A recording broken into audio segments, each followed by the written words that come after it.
स्वीकारलेले आहेत आणि त्यामुळे विरार बस डेपोत ही प्रचंड गर्दी ही पाहायला मिळते। तिकडे विरार ते सफाळे रोरो सेवाही फुल झाली आणि इकडे बस डेपोमध्ये ही तुडुंब गर्दी पाहायला मिळते।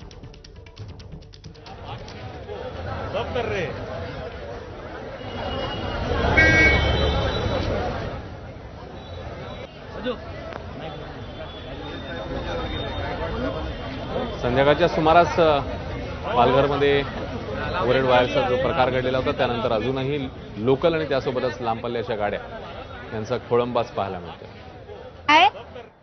माझा पोरगा एकटा आहे घरामध्ये, मला सफाळ्याला जायचं आहे। आता ट्रेन नाही आहे, ट्रेनचं काय झालेलं आहे आम्हाला नाही माहिती आहे। आमची मदत करायला कोणीतरी या।